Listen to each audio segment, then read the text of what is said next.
ఏంటి వదిన పొద్దున్న నుంచి చూస్తానా అట్లున్నావు? ఏం లేదు వదిన, అమ్మ వాళ్ళేమో తిరుపతి పోదామని తయారవుతాను. నాకు కూడా పోవాలని ఉన్నది కానీ పిల్లలు చిన్నగా ఉన్నారు, వాళ్ళని పట్టుకొని పోతే ఇబ్బంది అవుతుంది. కానీ స్వామివారిని చూడాలని నాకు బాగుంది వదిన.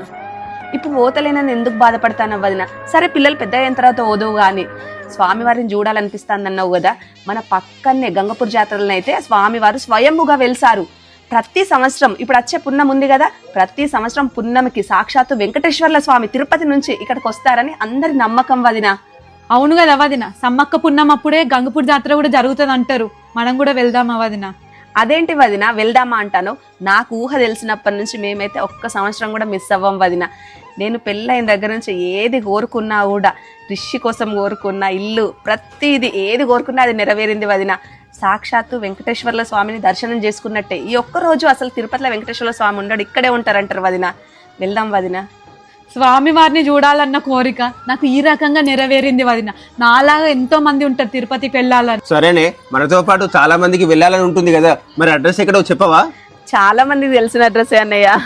Kumram Bheem Asifabad district, Rebbena mandal, Gangapur village. స్వయంభుగా వెలిసిన వెంకటేశ్వర్ల స్వామి అండి. అసలు ఏం కోరికలు కోరుకున్నా, నేనైతే చాలా కోరుకున్నానండి, చాలా కోరికలు నెరవేరినాయి. అసలు నిజంగా చెప్పాలంటే అసలు ఎంత చెప్పినా తక్కువ అండి. ఒక్కసారి మీరు వచ్చి దర్శనం చేసుకున్నారనుకో మీరే చెప్తారు. తేజ గారు మేమైతే స్వామివారిని దర్శనం చేసుకున్నాం, మా కోరికలు చాలా అంటే ఈ సంవత్సరం వెళ్తాం కదా అండి, ఒకటి కోరుకోవాలి, మళ్ళీ ఆ కోరిక నెరవేరితే నెక్స్ట్ అంటే మళ్ళీ వచ్చే సంవత్సరం మీరు ఏం మొక్కుంటారో ఏం పెడతారని. చాలా మంది వెండి పెడతామని మొక్కుకుంటారు, బంగారం అని, కొబ్బరికాయలు కొడతామని, ఇట్లా అంటే పెద్ద పెద్దగా చిన్న చిన్న వాటి దగ్గర నుంచి మనం ఏమి కోరుకున్నా కూడా అన్నీ నెరవేరుతాయండి. ఒక్కసారి రాండి, అంత మంచిగా జరుగుద్ది. అడ్రస్ వచ్చేసి గూగుల్ మ్యాప్ లో కొట్టినా వస్తాయండి. అలాగే యూట్యూబ్ ఛానల్లో కూడా సెర్చ్ చేసినా కూడా అన్ని వీడియోస్ వస్తాయండి స్వామివారి. మా వదినైతే చాలా హ్యాపీగా ఉన్నట్టుంది స్వామివారిని చూస్తా అని. మీరు కూడా స్వామివారి దర్శనం చేసుకోండి.